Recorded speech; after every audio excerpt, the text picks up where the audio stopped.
작금의 시대가 상당히 어려운 시대입니다.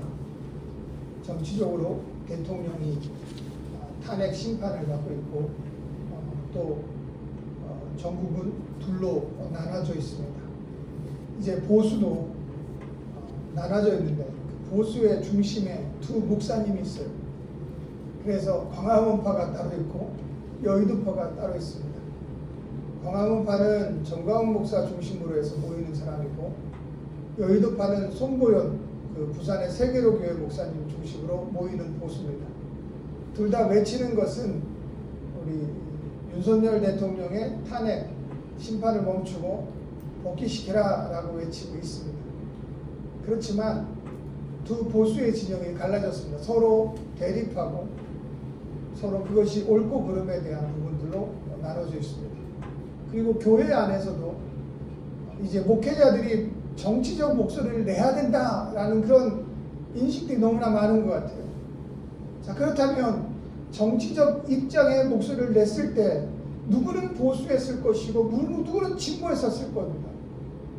양당으로 따지면 누구는 대통령 입장에 섰을 것이고 누구는 지금 대통령을 탄핵시키는 민주당 입장에 섰을 겁니다.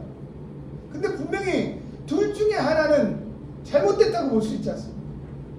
예를 든다면 둘 중에 하나는 문제가 있다고 생각하는 거 아니겠습니까? 그러면 어느 편에 섰을 때 어느 편에 그 잘못된 편에 쓴 목사님의 그 말은 그 의도는 거기에 핵심적인 설교하고 거기에 맞춰서 성도들에게 이게 옳다라고 얘기했던 그 말이 거짓된 증거가 되지 않겠습니까?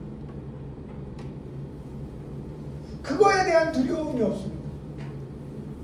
내가 진보나 보수냐 이게 중요한 게 아니고 정치적 목소리를 내야 되느냐 안 내느냐 이게 중요한 게 아니고 선지자의 사명은 하나님 말씀이 이 시대에 이 나라 가운데 임하는 하나님 말씀을 선포해야 될 사명이 있습니다. 근데 그것이 하나님의 말씀인지 아닌지는 본인이 더 잘한다는 거죠. 전하는 자가 더 잘합니다. 하나님 말씀을 들은 자만이 하나님 말씀을 전할 수 있죠. 이것이 하나님 말씀이겠지라고 예상하고 전한다면 그 하나님 말씀이 되지 않습니까? 이 시대가 말하는 진정한 그리스도인의 모습은 악에서 떠나 하나님 얼굴을 대면해 볼 수 있는 그런 선과 악의 그런 이원론적인 선을 이루는 삶이 아니라 절대적 선을 쫓아가는 자가 되어야 된다고 생각을 합니다. 그러니까 사회적으로 선과 악 중에 우리는 어디에 서느냐? 악에 서지 말고 선에 서야 된다. 근데 선과 악은 반드시 상대적 개념이기 때문에 악이 있어야 선이 있는 것이고 선이 있어야 악이 있는 거예요. 그러니까 어느 때는 이 세상에서 말하는 선과 악은 어느 때는 악이 될 수도 있고 어느 사람에게는 악이 될 수도 있는데 어떤 사람에게는 그 악이 선이 될 수도 있다는 겁니다. 이건 가변적인 거예요. 절대적인 것이 아닙니다. 하나님이 선포하시고 하나님이 전하신 선은 이런 선과 악의 구분에서 선이 아니라 절대적 선인 거죠. 아멘. 초월적 선입니다. 선의 선이라고 표현할 수 있습니다. 그건 어떤 구분되어지고 반대적 개념이 있는 게 아니라 홀로 외로이 빛나는 선입니다. 이게 하나님의 선입니다. 우리는 그것을 쫓아갔을 때 그 선한 빛이 나를 통하여 세상 어둠 가운데 비추는 것이지 세상이 말하는 진보나 보수냐 옳고 그름에 따라서 내가 옳은 데 서야지. 근데 그것이 다른 편에서 보면 그럴 수도 있다는 거거든요.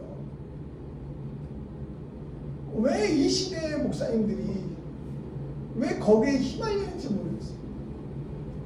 군중을 모으고 그 군중의 힘을 의지해서 무엇인가 자기가 원하는 위치, 권력, 명예, 물질 이것을 탐하고 있는 것이 아닌가 조심스럽게 생각해 봅니다. 이 시대의 이 모습을 보면서 저는 오병이어의 기적을 일으켰던 예수님의 모습이 떠오릅니다. 오병이어의 기적을 일으켰을 때 그 시대의 그 인구 분포를 본다면, 그러니까 그 시대 유대의 인구 분포에 의하면 오병이어의 기적을 일으켰던 그 시대에 모였던 사람들은 엄청난 인구입니다.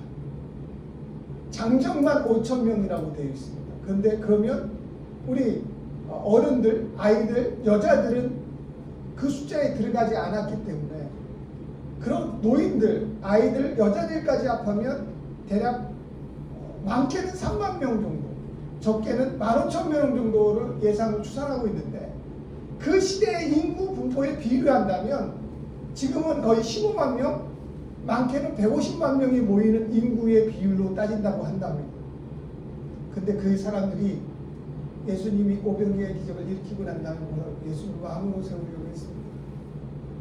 군중이 예수님 앞에 돌아왔습니다. 당신의 뜻이라면 순종하고 당당히 우리가 로마에 맞설 것이라고. 제자들은 아마 뜨거웠을 겁니다. 이제 됐구나. 이제 우리 예수님이 나는 유대의 왕이라 라고 선포만 하면 되겠구나 라고 생각했는데 예수님 오히려 제자들을 빨리 그 군중에서 벗어나게 하시고 예수님은 그 군중을 피해 한적한 곳에 가서 기도하셨다고 합니다.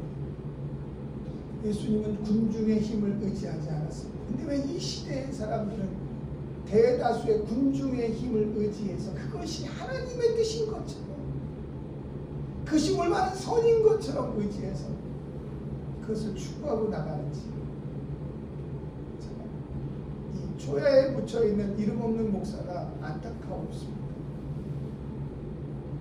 우리 그리스도인들은 진정한 하나님이 선포하신 말씀을 선포하고 하나님이 원하시는 뜻을 따라서 살아가고 그것이 하나님이 주신 그 놀라우신 사랑 안에서 우리가 사랑을 행하며 살아갈 때 그 시대는 변화되어지고 나라는 바뀌어지고 역사는 이끌어가게 되어지는 것이 성경에서 우리에게 증거하고 있습니다. 하나님은 여러 명을 택하지 않으셨습니다. 성경에서 하나님은 오직 소수, 그 중에서 한 명을 택하여서 역사를 이루셨습니다. 아담 그리고 아브라함 한 사람을 택하여서 언약을 주셨고 모세 한 사람을 택하여서 그 언약을 성취해 주셨고 사무엘 한 사람을 택하여서 왕정시대에 앞서 준비한 자가 되었고요. 다윗 한 사람을 택하여서 왕정을 이어가게 하셨고 결국 예수 그리스도 한 사람을 통하여 온 인류가 구원받는 놀라운 은혜 가운데 임하게 되었습니다. 사도 바울 한 사람을 택하여서 이방인들에게 복음을 전하는 역사가 일어났고요.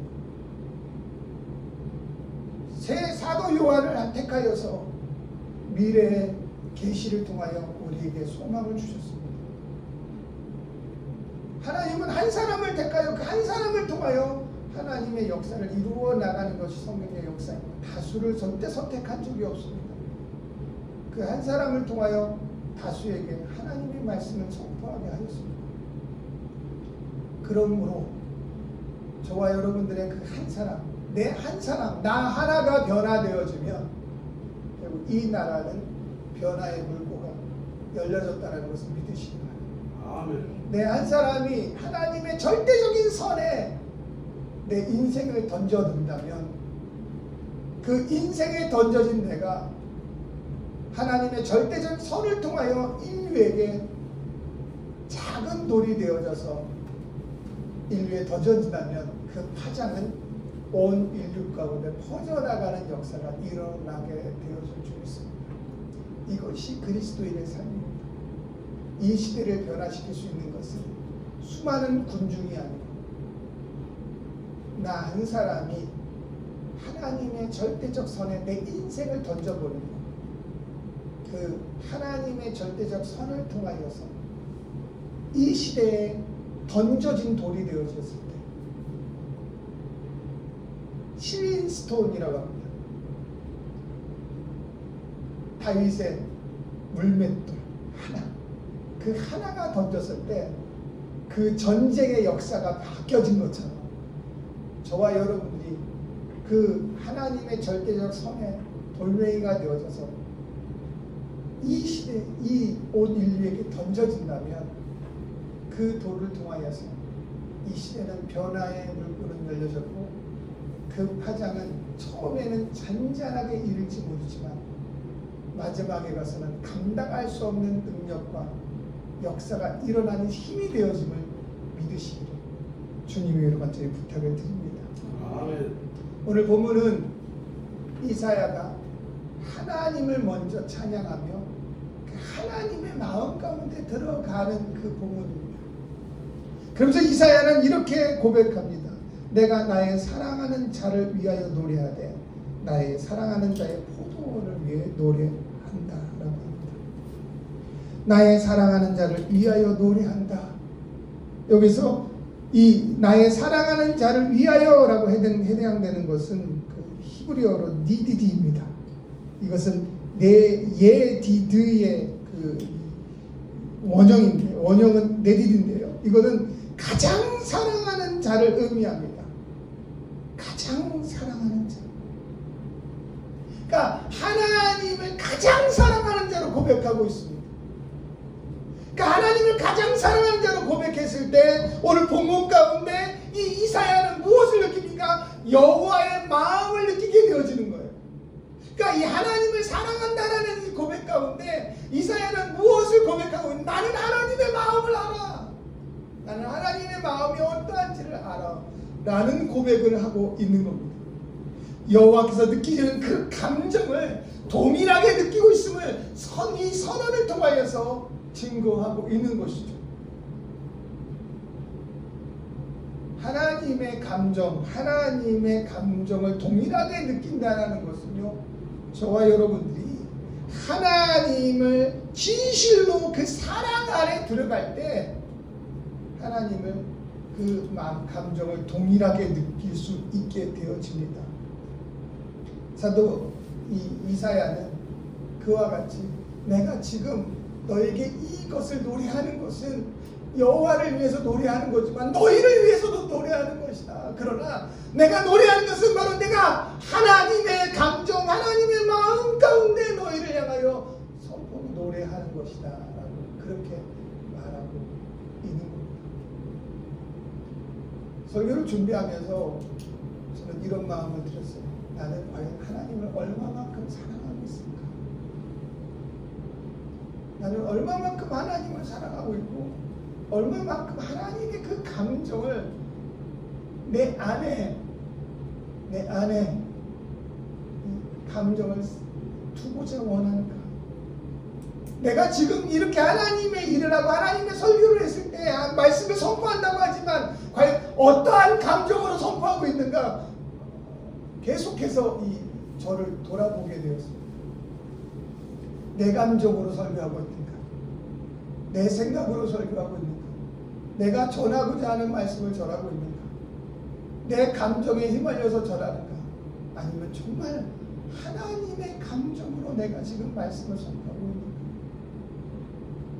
성도들을 사랑하실 때 성도들을 위한다고 하지만 그것이 내 감정일까? 아니면 과연 하나님의 감정으로 살아갈까? 그런데요, 오늘 본문에서 우리가 느낄 수 있는 것은 성도를 사랑한다고 해서 하나님의 감정을 알 수 있는 게 아니라는 거죠. 사람을 사랑한다고 해서 그 사람을 사랑하는 마음 안에 하나님의 감정이 내 안에 있다? 아니라는 거죠. 그러기에 우리는 하나님을 절대적으로 하나님을 사랑할 수 있는 저와 여러분이 되어야 합니다. 하나님을 사랑하면 하나님의 감정을 우리가 공유할 수 있게 되어집니다. 그래서 나의 사랑하는 자, 나는 내가 사랑하는 자, 하나님을 표현할 때 그렇게 표현하는 이사야의 그 마음처럼 우리가 정말 매 순간 매 삶 가운데 나는 하나님을 사랑한다. 하나님은 나에게 가장 사랑하는 자다라고 고백하며 시작하는 저와 여러분이 되어주셨습니다. 그러면 우리는 하나님의 마음으로 내 삶을 이어나갈 수 있죠. 하나님의 마음으로 상대방을 보게 되고 하나님의 감정으로 상대방을 사랑하게 되어지고 하나님의 마음으로 나를 돌아볼 수 있는 놀라운 은혜가 있을 줄 믿습니다. 그러면서 이사야는 이제 하나님의 포도원을 위해서 노래한다라고 그렇게 말합니다.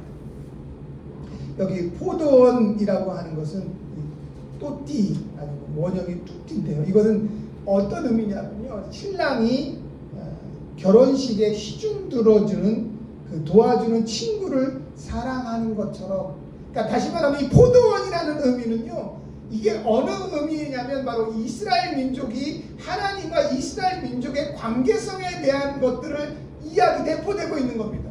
그러니까 하나님과 이스라엘 백성들은 어떤 의미예요? 결혼하는 자, 하나님의 거룩한 신부로서 이스라엘 백성들이 선택받았다라는 겁니다. 그럼 이사야는 어떤 의미입니까? 신랑을 시중 두는 위치에 있는 자신이라는 거죠. 그래서 지금 신랑의 마음으로 누구에게 말씀을 전하는 거예요? 신부에게 노래를 전하는 거예요. 이 포도원이라는 이 자체가 가지고 있는 게 그런 의미인 겁니다.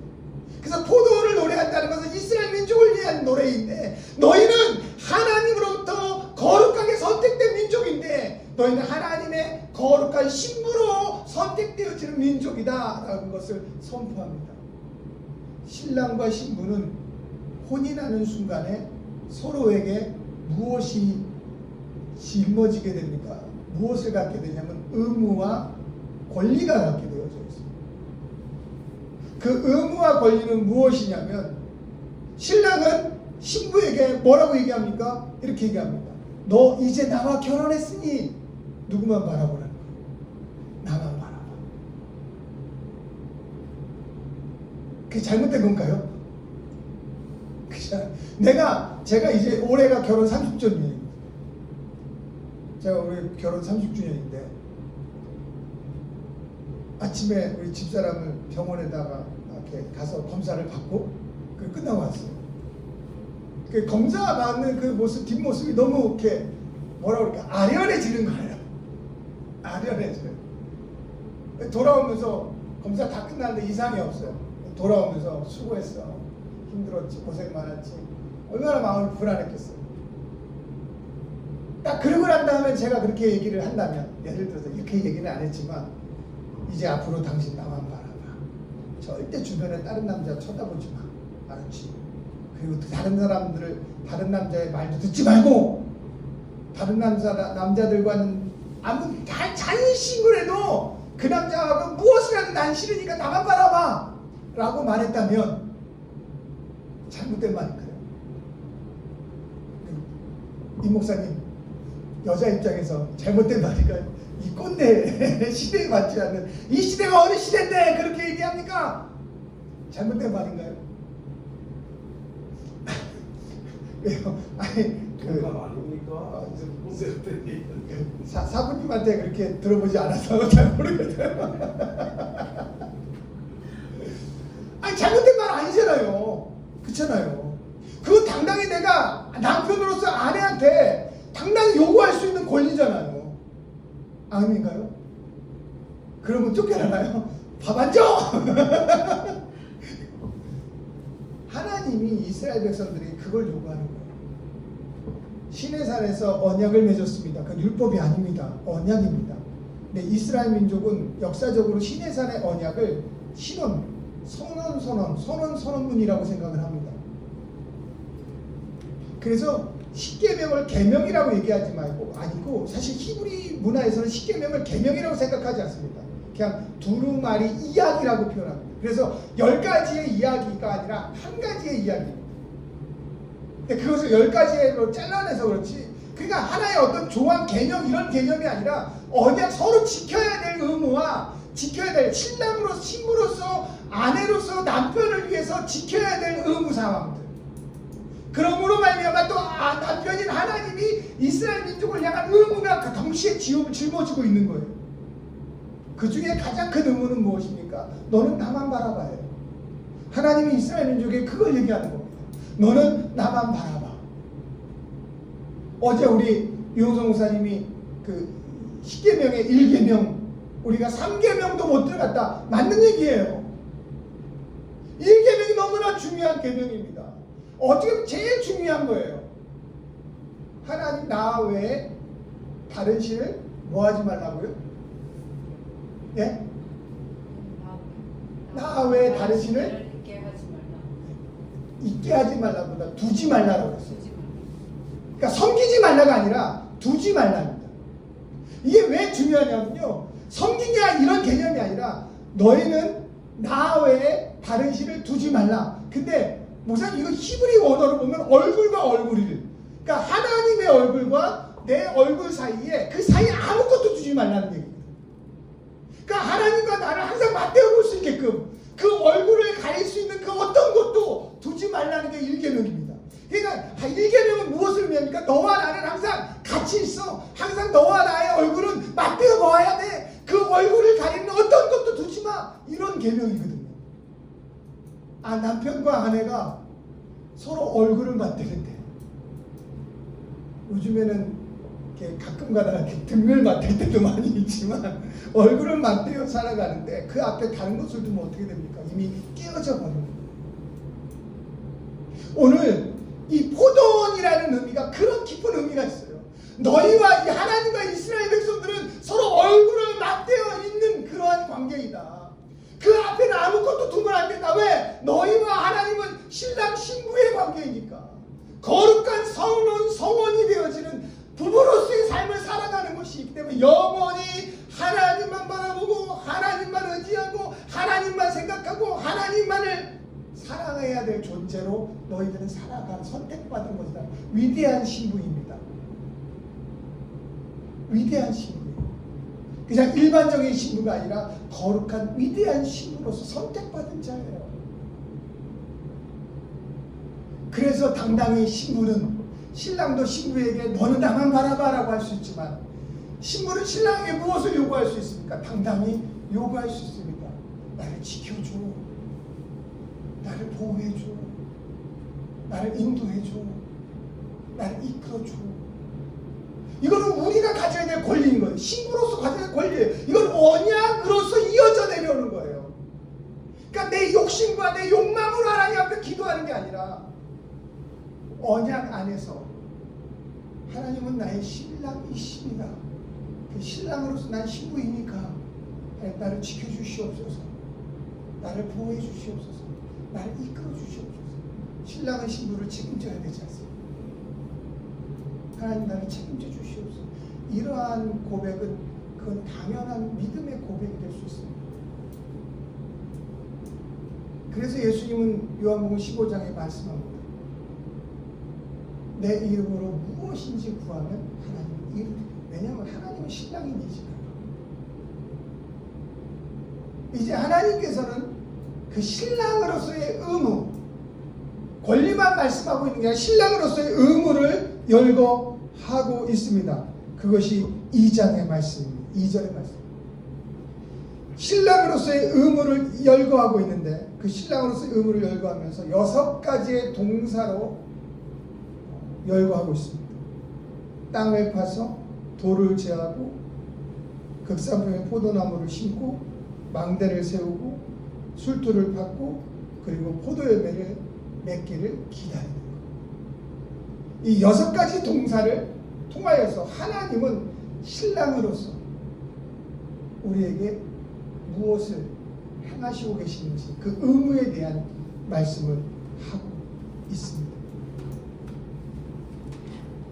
하나님은 우리에게 신랑으로서의 그 의무로서 이미 우리의 삶에 가장 좋은 땅을, 가장 질 좋은 땅을 예비해 놓으셨습니다. 이것은 어떤 의미냐면, 이 황무지를 이미 개간하여서, 처음에는 이게 질 좋은 땅이 아니었는데 황무지였는데 하나님이 그것을 우리를 위해서 이미 개간하여서 아주 질 좋은 땅으로 만들어 놓았다라고 말씀하고 있는 겁니다. 이 의미는 가나안 땅을 의미합니다. 하나님이 약속과 언약을 통하여서 이미 가나안 땅을 주기로 했는데, 그 땅은 7 족속이 있는 우상이 만연하고 거의 영적으로 황무지 같은 그 땅을 하나님은 일구어서 적과 꿀이 흐르는 땅으로 이스라엘 민족에게 주었음을 의미하는 것입니다. 저와 여러분들의 인생은 하나님께서 저와 여러분들을 일구어 나갑니다. 황무지였던 우리를, 황무지였던 우리의 인생을, 황무지였던 우리의 심령을 하나님께서 일구어 나가서 옥토로 만들어 주시는 거예요. 그래서 그곳에서 씨 뿌린 자의 비유처럼 그 옥토가 되어진 것에 하나님 말씀과 은혜가 심겨지면 30배, 60배, 100배 열매를 맺게 되는 거죠. 이미 그것을 하나님이 우리에게 주어진 것. 그리고 두 번째는 무엇입니까? 돌을 제하여 주었습니다. 돌을 제거하여 주었다라는 것이죠. 이것은 가나안 전쟁을 통하여 7 족속을 다 빼낸 것을 의미합니다. 그렇지만 우리의 삶에서 적용해 본다면 우리의 인생이라는 것이 하나님을 만났을 때 우리는 끊임없는 부딪힘이 있습니다. 갈등이 있을 수밖에 없습니다. 왜? 내가 살아가는 삶이 완전히 바뀌는 거예요. 거듭난다라는 표현을 하죠. 재탄생을 이루어지는 거예요. 그러니까 니고데모는 그것을 이해 못하니까 뭐라고 표현합니까? 엄마 뱃속에서 다시 들어가, 다시 태어나야 됩니까? 라고 얘기할 정도입니다. 그만큼 충격이 있습니다. 하나님은 우리의 황무지 같은 우리 인생을 바꾸시기 위해서 개간합니다. 갈아엎어야 됩니다. 나무도 뽑아야 되고 풀도 뽑아야 되고 잡초도 뽑아야 되고 돌도 제거해야 됩니다. 그러한 과정들이 반드시 우리에게 있다는 것이죠. 그런 과정 안에서 우리가 믿음을 가지고 하나님의 신실함을 의지하고 내 인생을 하나님께 맡긴다면 우리의 인생은 반드시 변화됩니다. 하나님은 그것을 이미 계획하고 있으면서 그 계획 안에 저와 여러분들을 선택하고 부르셨기 때문에 반드시 하나님은 우리의 인생을 반드시 바꿔놓습니다. 근데 그 바꾸기 위해서는 반드시 있음뿌리, 제가 별로 이렇게 좋아하는 표현은 아니지만 있음뿌리를 제거해 버리는 과정이 필요한 거예요. 돌을 제거하고 황무지를 개간하는 그 과정이 반드시 필요합니다. 그 상황이 어떤 사람에게 사람마다 다 다르지만 어떤 사람에게는 고난일 수도 있고 환난일 수도 있고 어떤 사람은 상당한 충격적인 일일 수도 있습니다.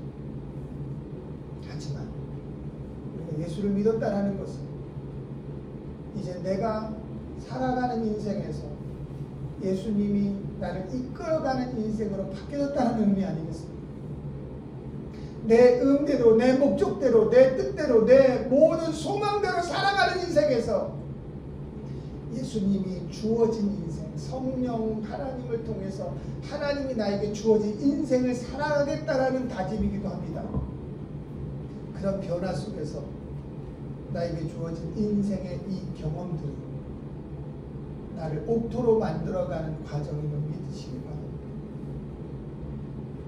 그 믿음 안에서 인내하며 참고 기다리다 보면 반드시 내 삶 안에서 옥토로 바뀌어지고 30배, 60배, 100배의 열매가 우리 가운데 맺어지고 우리의 인생이 바뀌어지는 역사가 일어남을 믿으시기 바랍니다. 그것을 기대하는 거예요. 그것이 우리의 소망이 되어지고 있습니다. 근데 이스라엘 백성들은 그 기다림을 기다리지 못하는 거죠. 끊임없이 황무지에서 옥토로 벗기고 돌을 제거하는 과정에서 겪는 그 어려움, 고통, 그 갈등들을 이기지 못하고 하나님과 이스라엘 백성들 얼굴 앞에 자꾸 다른 것을 두기 시작합니다.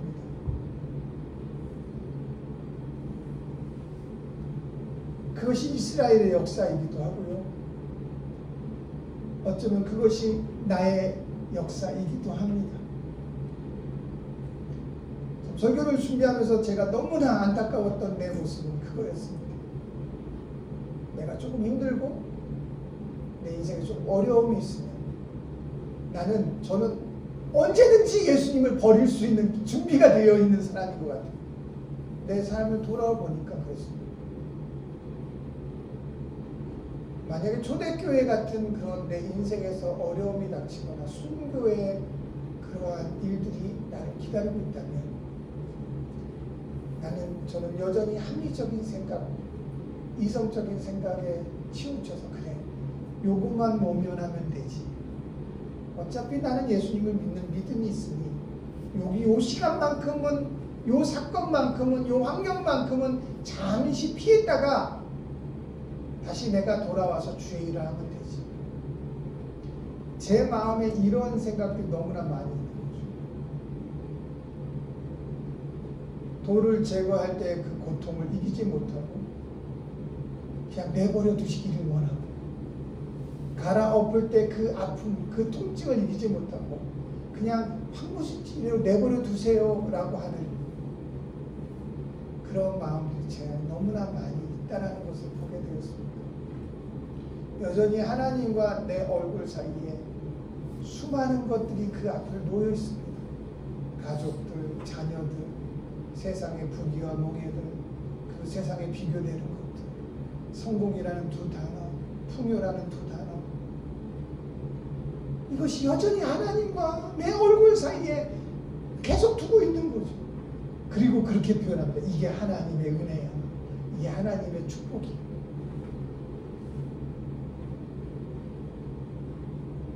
이런 제 자신이 성도들에게 돌을 제하고 황무지가 개간되어지는 그 아픔을 인내하며 기다리십시오 말할 수 없는 거죠. 이 상당한 이 한 주간 동안에 이 설교를 준비하면서 끊임없이 이 막 가슴 속이 요동치는 것을 느꼈습니다. 부딪혀 오는 게 감당할 수 없을 만큼 부딪혀 왔습니다. 근데 지금 제 모습을 뒤돌아보면 한 10%도 안 바뀐 것 같아요. 하물며 저도 이러는데 우리 성도들의 삶에서는 얼마나 그것이 그 갈등이 심할까. 그러기 때문에 예수님이 말씀하신 것처럼 우리 힘으로는 아무것도 할 수 없습니다. 그래서 전적으로 성령 하나님을 의지할 수밖에 없는 거죠. 성령 하나님이 오시면, 그분이 내 안에 오시면 내 마음, 내 심령, 내 삶을 바뀌어주셔야 돼요. 그걸 간절히 사모하면 반드시 성령 하나님께서 우리의 삶을 바꿔주실 거라고 믿습니다. 아멘. 내 힘으로는 아무것도 할 수 없어요. 아마도 하나님께서도 이스라엘 백성들에게 그것을 요구하시는 것 같습니다. 스스로 아무것도 할 수 없음을 깨달아라. 그리고 나는 너희의 신랑이니 내게로 돌아와라 라고 말씀을 하고 있습니다. 그리고 이제 땅을 파서 옥토로 만들고 돌을 제하여서 이제 그 모든 것을 다 마무리 짓고 난 다음에 하나님께서는 극상품의 포도나무를 심었다라고 그렇게 말씀하고 있습니다. 극상품의 포도나무를 심었다. 그러니까 하나님이 생각하는 이스라엘 백성들은 어떤 존재입니까? 극상품의 포도나무였던 거죠. 다른 것으로는 대처할 수 없는, 다른 민족으로는 대처할 수 없는, 다른 사람으로는 대처할 수 없는, 오직 이스라엘 백성들만이 할 수 있는 하나님이 선택한 가장 극상품의 포도나무가 이스라엘 민족이었다는 거예요. 그것을 심었다는 거죠. 그리고 그 삶 안에서 하나님은 망대를 세워서 끝까지 지켜주십니다. 이 망대를 세워서 하나님이 친히 이 지키는 파수꾼이 되어주셔서 우리를 끝까지 지켜주셨고요. 또한 술틀을 파서 이 술틀에서 이제 좋은 포도주를 낳기를 기다리셨습니다. 그런데 뭐라고 표현합니까? 좋은 포도 맺기를 원했더니 들포도를 맺었다라고 그렇게 말씀하고 있습니다. 제가 오늘 설교 제목에 콩 심은데 콩 난다 라고 하였습니다. 하나님께서는 극상품의 포도나무를 심었습니다. 그러면 하나님은 극상품의 포도나무를 심었기 때문에 당연히 하나님은 바라는 것은 무엇을 바랍니까? 극상품의 포도 열매를 바라는 거죠. 이것은 당연한 이치입니다. 모든 여건이 갖춰졌습니다. 모든 상황도 다 갖춰졌습니다. 종자도 가장 좋은 종자를 선택해서 심었습니다. 그리고 하나님이 친히 망대에 세워서 지켜주셨습니다. 이제 하나님은 그 결과를 기다리며 술틀도 봤습니다. 그럼 당연히 극상품의 포도 열매가 맺어야 되는데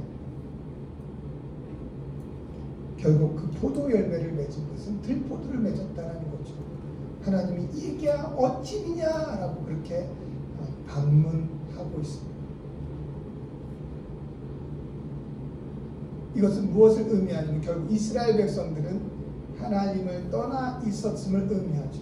요한복음 15장에 보면 예수님은 나는 포도나무요 내 아버지는 농부라 라고 얘기합니다. 그러면서 이 이스라엘 백성들에게 너희는 가지이다 라고 말하죠. 그리고 그 가지가 열매를 맺어야 하나님으로부터 온전하게 인정받지, 열매 맺지 못한 가지는 밖에 버려져 태운다 라고 그렇게 기록하고 있습니다. 하나님은 좋은 열매를 맺기를 원합니다. 근데 예수님 뭐라고 말씀하십니까? 나를 떠나서 너희가 아무것도 할 수 없다라고 말씀합니다. 이 말씀은 결국 이 포도원 노래를 비유해서 말씀하고 있는 거예요.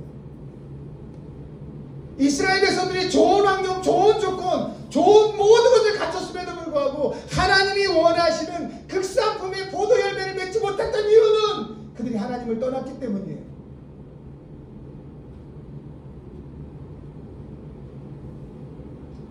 그래서 예수님은 담대하게 말씀합니다. 나를 떠나서는 아무것도 할 수 없다. 너희가 내 안에 붙어 있어야만 너희는 좋은 열매를 맺을 것이다 라고 선포하고 계시는 거죠.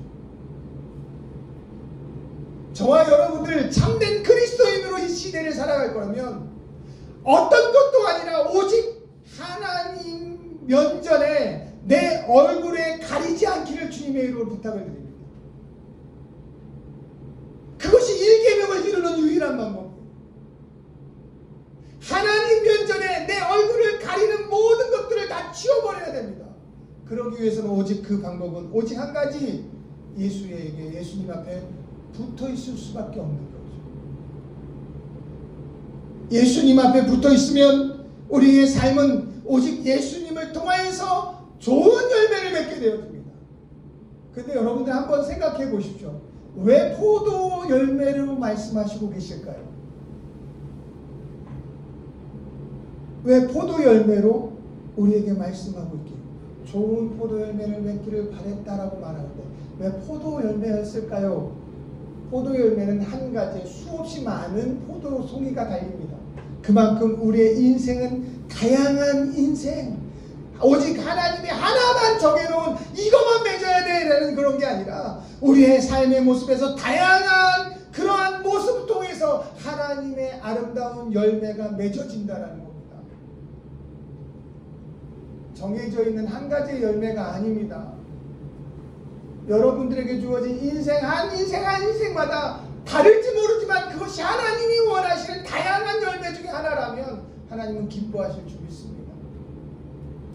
절대로 다른 사람과 비교하거나 세상과 비교하지 마시기 바랍니다.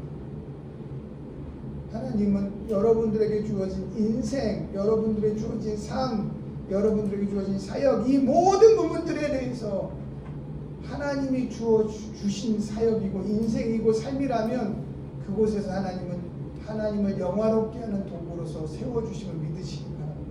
그 안에 하나님은 영광 받으시는 거예요. 우리의 모습은 다양합니다. 그 다양함 가운데 하나님은 역사를 이루십니다. 어떤 사람은 가난하고 어떤 사람은 부하기도 하고 어떤 사람은 지혜가 아주 뛰어나기도 하지만 어떤 사람은 무지하기도 하죠. 세상의 다양한 모습 가운데 하나님은 그 다양한 모습 안에서 그 아름다운 삶의 열매를 가리키고 있는 겁니다.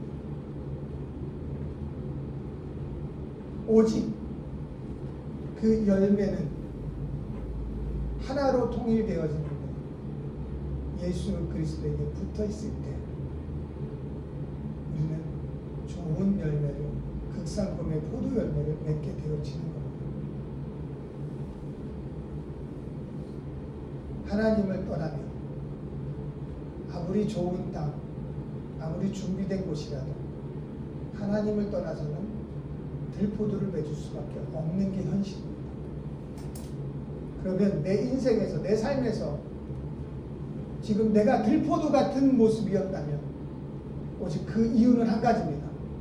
하나님이 나를 떠나서가 아니고, 하나님이 나에게 복을 주시지 않아서가 아니고, 하나님이 나에게 응답 주시지 않아서가 아니고, 내가 하나님을 떠났기 때문에. 이 나라가 지금 이렇게 하나님 보시기에 아름다운 열매가 아니라 들포도의 모습이었다면 이 나라가 이렇게 된 이유는 오직 한 가지입니다. 이 나라가 하나님을 떠났기 때문에. 그렇다면 이 나라를 회복할 수 있는 유일한 방법은 무엇입니까? 이 나라를 하나님으로 돌아오게 하면 됩니다. 그 일을 할 수 있는 유일한 사람들은 누굽니까? 그리스도인들밖에 없습니다. 근데 이 그리스도인들이 세속적인 방법, 정치적인 그 선동에 휩쓸려서 자기의 위치를 잊어버리고 하나님 앞에 다른 것을 두었다면 절대 선한 열매를 맺을 수 없는 것이죠.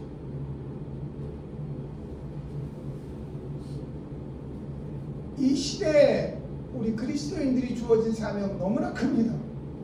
더구나 우리 한국의 그리스도인들이 가져야 될 사명은 너무나 큽니다. 근데 그 우리가 해야 될 일은 무엇입니까? 내가 먼저 하나님께 돌아와야 됩니다. 내가 먼저 하나님을 떠나지 않는 하나님 앞에 다시 돌아오고, 내가 먼저 내 인생을 예수 그리스도의 포도나무에 단단히 묶어져서 하나님이 원하시는 선한 열매를 맺는 그런 삶을 살아간다면 이 나라는 다시 하나님께로 돌아오게 되어집니다. 그럼 이 나라는 변화되어집니다.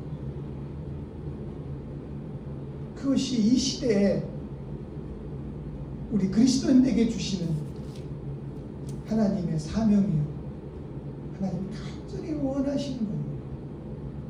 시대가 악하고 나라가 잘못되어지고 나라가 악하다라고 손가락질하고 판단하지 마시기 바랍니다.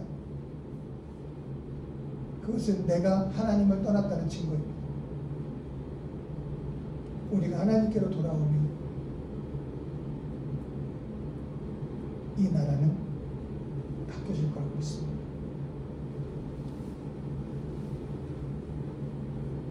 주님의 이름으로 부탁을 드립니다. 절대로 정치, 이념 이런 선동에 휘말리지 마시고 하나님께로 돌아오는, 주님에게 다시 붙어진 가지로서 돌아올 수 있는 저와 여러분이 되어줄 줄 믿습니다. 아마도 이사야는 포도원의 노래를 통하여서 이스라엘 백성들에게 그것을 강력하게 선포하고 있는 겁니다. 더욱 이스라엘이 멸망 가운데 당하고 남유다는 피폐해지고 다시 하나님 성전 앞에 아세라와 바알 신상이 세워지고 왕의 아들이 인신공양을 하는 이 모습 가운데서 이사야가 선포할 수 있는 유일한 것은 무엇입니까? 하나님께로 돌아오라. 너희들은 이미 하나님의 백성 아니냐? 하나님이 특별히 선택한 거룩한 신부가 아니냐? 너희 민족, 이 나라가 이렇게 된 것은 하나님을 떠나 있기 때문이니 이제 우리가 하나님께로 돌아가자. 그럼 반드시 하나님께서 그 언약을 이루실 것이다. 극산품의 포도 열매를 심었다면 반드시 우리의 인생 가운데 극산품의 포도 열매를 맺어야 되는 것이다. 그것을 선포하고 있는 것이죠. 공시문대 공납니다. 공시문대 절대 팥이 날 수가 없습니다. 열매가 어떠한지를 알면 과정을 알 수가 있습니다. 콩을 심었는데 다른 것이 낫다면 콩을 심는 게 아니죠.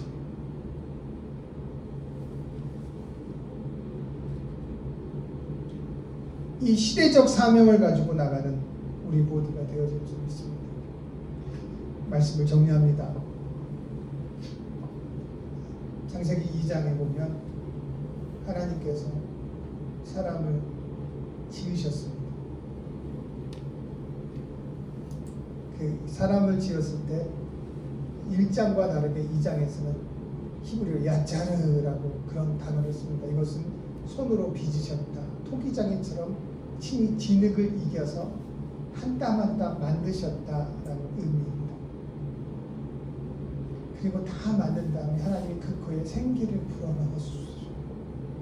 하나님의 호흡, 하나님의 숨을 불어넣어서 그랬더니 생명, 움직이는 존재, 살아있는 존재, 네피시 하야가 되었다라고 얘기합니다.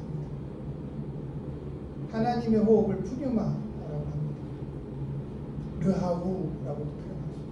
결국 하나님의 호흡, 숨, 바람, 이것을 하나님의 영과 동일한 표현을 쓰기도 합니다. 그러니까 하나님의 호흡을 집어넣으셨다라는 거죠. 이걸 저는 좀 한 번 더 이 오늘 본문의 설교를 통하여서 한 단계 더 우리가 좀 의역을 한다면, 직역이 아니라 의역을 한다면, 하나님의 호흡은 하나님을 우리에게 집어넣어 주신 거예요. 하나님의 생명을 우리 가운데 부어 넣어 주신 거예요. 엄밀히 따지면 자신의 일부를 우리 가운데 집어넣어 주신 거예요. 그래서 창세기 1장에 보면 하나님의 모양과 형상이라는 단어를 쓰지 않았을까? 라고 생각합니다. 왜냐하면 창세기 2장의 이 창조 사역은 BC 12세기에 기록되어져 있는 것이고, 창세기 1장의 창조 사역은 그 창세기 2장의 창조 사역을 보고 BC 6세기 포로 시대 때 기록되어져 있는 거기 때문에 포로 시대에 기록되어진 저자가 분명히 2장의 내용을 알았을 겁니다. 그래서 하나님의 형상과 모양이라는 단어를 썼던 이유는 하나님의 생명, 하나님 자신을 우리 가운데 불어넣으셨다라는 그런 어떤 개념을 설명하기 위해서 보다 보충적으로 설명하고 있지 않은가라고 그렇게 생각을 해봅니다. 그렇다면 하나님 자신은 무엇일까요? 요한복음 4장에 보면 하나님은 사랑이라고 표현합니다. 하나님은 사랑이시라. 우리가 하나님을 먼저 사랑하는 것이 아니라 하나님이 우리를 먼저 사랑하셨다. 하나님을 정의할 때 사랑으로 정의를 합니다. 그 사랑을 우리에게 호흡으로 집어넣어 주시고, 그 사랑이 무슨 사랑이에요? 아가페 사랑, 절대적 사랑입니다. 하나님의 사랑은 일방적 사랑입니다. 대가를 바라지 않는 사랑입니다. 완전한 사랑입니다. 충만한 사랑입니다. 하나님의 사랑, 하나님의 아가페를 우리한테 부어러 넣어주시되 그 사랑이 우리한테 충만하게 움직여져서 우리가 네피시 하야, 사랑으로 말미암아 움직이는 자, 살아 움직이는 자가 되어져 버렸습니다. 우리 유영석 목사님께서 그렇게 말씀하셨습니다. 여호와는 숨이시다. 그래서 들숨과 날숨을 통하여 우리 가운데 생명을 주시게 여호와라는 뜻을 살펴봤더니 생명을 주는 신이라는 의미도 담겨져 있더라고요. 호흡을 주는 신. 그러니까 이 하나님께서 우리 가운데 들숨으로 말미암아 무엇을 주신 거예요? 이 아가페 사랑을 우리 가운데 들어넣어 주신 거예요. 근데 우리는 들숨만 가지고는 살 수 없지 않습니까? 반드시 무엇을 해야 되는가? 날숨을 쉬어야 되는데, 문제는요, 아가페 사랑으로 우리에게 들숨을 심어주셔서 우리 안에 아가페 사랑을 집어넣어 주셨는데, 우리가 날숨을 할 때도 무엇이 나가야 됩니까?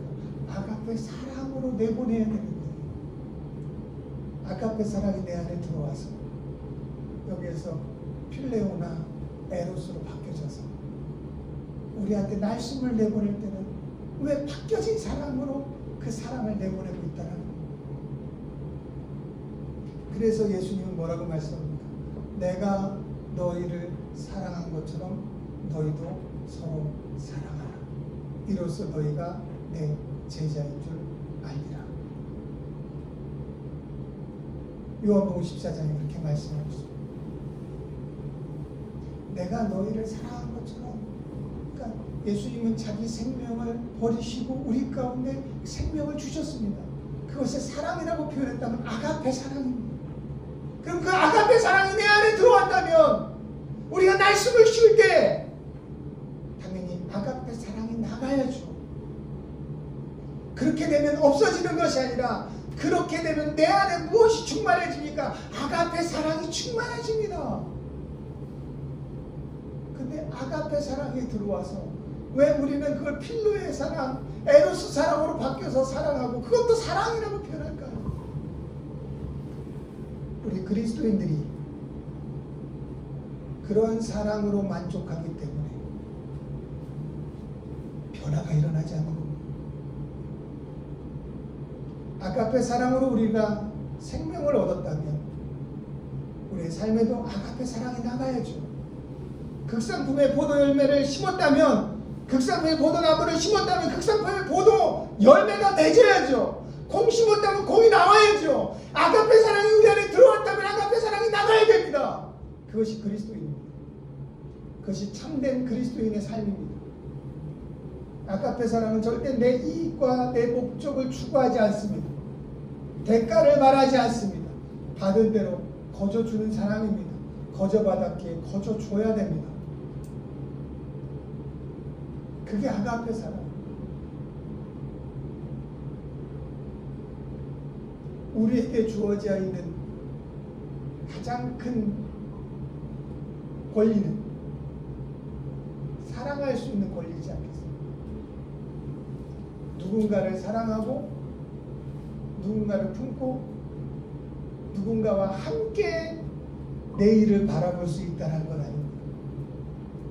나 혼자 내일을 향해 달려가는 것이 아니라 누군가 나와 함께, 나와 똑같은 내일을 바라보며 나와 같은 방향에서 같이 손을 잡고 걸어가는 거죠. 주님이 내 멍에를 메라라고 말씀하신 것처럼 내 어깨를 주님의 멍에에 견착을 시켜서 주님이 함께 걸어간 그 멍에는 가볍고 쉽고,